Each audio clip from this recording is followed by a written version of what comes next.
안녕하세요. 채널 반주원입니다. 대한민국 국민의 필수 반찬, 어떤 것이 떠오르시나요? 생각만으로도 군침이 싹 도는 바로 그것은 김치겠죠? 김치가 오늘의 주제입니다. 한민족의 역사가 고스란히 담긴 김치가 최근 시사까지 연결되고 있다는 사실, 오늘은 채널 반주원을 통해 함께 알아가 보도록 할까요? 매년 11월 22일은 대한민국 법정기념일 김치의 날입니다. 김치 소재 하나하나가 모여서 22가지의 효능을 나타낸다라는 의미를 담고 있다고 하죠. 우리 김치의 가치와 우수성을 널리 알리기 위해서 만들어진 날입니다. 2020년 김치산업진흥법이 신설되면서 기념일이 이어져 오게 된 것인데요. 김치는 우리나라 전통 발효식품이죠. 소금에 절인 채소에 젓갈, 고추, 파, 마늘 등 여러 가지 양념을 버무려서 담은 음식입니다. 각종 무기질과 비타민이 풍부해서 영양학적으로도 인정받고 있는 음식이죠. 2001년에는 김치가 국제식품으로 공인받았고 영문 명칭도 국제적으로 통일되었습니다. 기무치라는 일본식 이름은 더 이상 공식적으로 사용할 수 없게 된 것이죠. 김치는 대한민국을 넘어 세계로 뻗어나가고 있습니다. 2023년 사상 최대의 김치 수출량을 예상하고 있기도 한데요. K-팝 등 한류의 열풍으로 대한민국 대표적인 전통 발효식품인 김치에 대한 국제적 인지도가 매우 높아졌죠. 러시아는 2008년 김치를 국제우주정거장에서 먹을 수 있는 우주식품으로 인증했습니다. 2013년 타임지는 세계 건강식품 탑10을 선정했는데 바로 여기에 김치가 선정되기도 했죠. 최근 코로나19로 건강에 대한 관심이 커지면서 미국과 유럽 등에서 한식은 건강한 비건 음식이다라는 인식이 생겨났는데요. 그 중심에 김치가 있다고 해도 과언은 아닐 것입니다. 미국에서 김치 소비의 70%는 놀랍게도 현지인들에 의해서 이루어지고 있다는 통계가 나왔을 정도인데요. 미국 캘리포니아주, 뉴욕주 등은 김치의 날을 제정하기도 했고 영국 런던 킹스턴구는 유럽에서 처음으로 우리와 같은 날짜인 11월 22일을 김치의 날로 제정해서 매년 기념할 계획이다라고 발표하기도 했습니다. 미국 하와이 호놀룰루에는 김치 박물관이 개관될 예정이기도 하죠. 김치에 대한 세계적인 인기가 더욱 실감나는 순간입니다. 우리 김치를 잘 지키고 알리기 위해서 김치에 얽힌 역사 이야기도 함께 살펴볼까요? 김치라는 말은 침체 혹은 딤체에서 유래된 말이라고 전해집니다. 담가서 저장한다라는 의미를 담고 있는데요. 딤은 김으로, 채는 치로 변화되면서 오늘날과 같은 김치로 굳어지게 된 것입니다. 우리 김치에 대한 역사는 삼국시대까지 거슬러 올라가는데요. 채소는 보존이 어려운 식품 중 하나죠. 채소를 오래 두면 맛도 떨어지고 영양가가 줄어들며 먹기에도 불편했다라고 합니다. 조상들은 이러한 채소를 소금에 절이면 오래도록 유지할 수 있다는 사실을 알게 되었는데요. 삼국지 위지편에 다음과 같은 이야기가 실려 있습니다. 고구려 사람들이 채소를 잘 절인다라는 문구죠. 고려시대에는 무를 소금에 절여 겨울을 대비했다라는 기록도 남아 있습니다. 오늘날과 같은 붉은색의 김치가 등장한 것은 언제일까요? 바로 조선시대 중기 이후입니다. 조선 중기 임진왜란 이후가 되면 고추가 우리나라에 수입된다라고 이야기하는데요. 바로 그 고추가 수입되면서 우리나라 김치에 일대 혁명이 일어나게 된 것이죠. 오이, 무, 동아, 배추 등 다양한 채소를 활용했는데요. 18세기에 쓰여진 증보살림 경제 속 내용을 함께 들여다볼까요? 황가담저법, 즉 오이 소박이를 만들 때 오이에 배를 갈라 고춧가루와 마늘편을 썰어 넣는다. 또한 나박김치에는 무에다 고추를 저며 넣고 오이, 호박, 부추, 미나리 등을 뿌리면서 항아리에 포개어 담고 소금물과 마늘즙을 넣어 봉한다. 오늘날 김치의 모습과 크게 다르지 않은데요.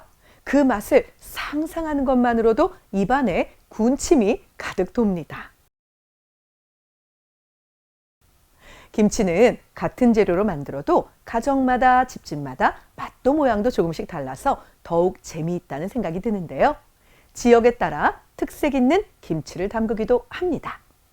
추운 북쪽 지방은 고춧가루를 적게 쓰고 싱거운 김치를 주로 담는데요. 잘 쉬지 않기 때문에 가능한 일이죠. 남쪽 지방은 다양한 젓갈을 써서 짠맛과 풍부한 감칠맛을 내는 것을 특징으로 하는데요. 바닷가 지방에서는 김치에 생선을 통으로 넣거나 해물김치를 담기도 합니다. 김치는 나이와 지위를 막론하고 누구나 즐겨 먹었겠죠? 조선의 왕들도 예외는 아니었습니다. 2023년 최고의 인기 드라마 연인에 나오는 복림대군, 즉 효종과 얽힌 이야기도 전해지고 있는데요. 이긍익의 연려 실기수 속 이야기를 살펴볼까요? 병자호란 때 복림대군이 청군에게 볼모가 되어 심양에 머물렀다. 나인 홍덕이 포로가 되어 심양에 있으면서 날마다 김치를 담가 대군에게 바쳤다. 복림대군은 외로운 객지에서 먹는 김치의 맛이 너무 좋아 자주 김치를 즐겼다. 조선으로 돌아온 후 홍덕은 다시 김치를 담아 몰래 나인을 통해 효종에게 바쳤다. 익숙한 맛을 이상하게 여겨 출처를 물으니 나인이 사실을 아뢰었다. 효종은 크게 감탄하여 홍덕을 불러 상을 내리고자 하였으나 홍덕은 끝내 사양하며 감히 받을 수 없다고 하였다. 이에 효종은 낙산 아래 밭을 홍덕에게 주었다. 홍덕이 밭은 지금도 종로구 낙산공원 안에 그 흔적이 남아 있습니다. 고종 임금은 유독 배동치미로 만든 냉면을 좋아했다고 전해지는데요. 고종을 위해 상궁들이 배를 많이 넣은 전용 동치미를 따로 담글 정도였다고 합니다. 대한제국의 마지막 황후인 순정 휴황후의 지밀 상궁이었던 김명길 상궁은 그 모습을 다음과 같이 기록했죠. 배는 칼로 썰지 않고 수저로 얇게 떠서 마치 초승달 모양을 만들어 국수 전체 위에 얹어서 엎고 꾸미로는 편육과 잣분이었다. 국물은 육수가 아니고 시원한 동치미에 배를 많이 넣어 담근 것이라 무척 달고 시원한 김칫국을 부어내었다. 동치미 국물에 간은 맑은 간장으로 맞추고 꿀이나 설탕으로 맛을 낸다. 겨울밤 별미로 즐긴 김치와 더불은 냉면, 얼마나 맛이 있었을까요? 김치하면 빼놓을 수 없는 것은 바로 김장 문화입니다. 김장은 먹을 것이 부족한 겨울을 대비하기 위한 우리 고유의 풍속인데요. 오늘날처럼 비닐하우스도 없고 농사기술도 발달하지 않았던 과거에 겨울에는 신선한 채소를 구하는 것이 거의 불가능한 일이었겠죠. 그래서 초겨울에 미리 김치를 많이 담가 저장을 하곤 했던 것입니다. 김장은 겨울철 반양식이라는 속담이 있을 정도인데요. 여러 가지 반찬으로 활용해서 겨울철 식탁을 풍성하게 꾸며주었습니다. 비타민과 각종 영양소도 부족하지 않게 얻을 수 있도록 도와주었죠. 김장은 단순한 음식 저장 이상의 의미를 가지고 있는데요. 전통사회의 품앗이나 두레의 모습을 그대로 느끼고 살펴볼 수 있는 장이 되기도 합니다. 이웃 간의 노동력을 서로 주고받는 대표적인 우리의 전통 풍습인데요. 멀리 떨어져 사는 가족들이 모여서 서로 얼굴을 보고 이야기를 나누는 계기가 되기도 했습니다. 서로 자신이 담근 김치를 이웃에게 나누어 주기도 했는데요. 김장을 하고 난 뒤에는 돼지고기를 삶아 마을 축제를 벌이는 일도 잦았습니다. 김장 문화에는 하늘과 땅, 사람이 조화를 이루어야 한다라는 조상들의 생각이 고스란히 담겨 있는데요. 좋은 재료가 한데 어울려 깊은 맛을 내고 이웃과 가족이 함께 모여 사람 간의 어울림을 실현하는 우리 민족만의 따뜻한 문화인 것이죠. 오랜 역사적 가치를 인정받아 2013년 한국의 김장 문화는 유네스코 세계 인류 무형 문화유산에 등재되기에 이릅니다.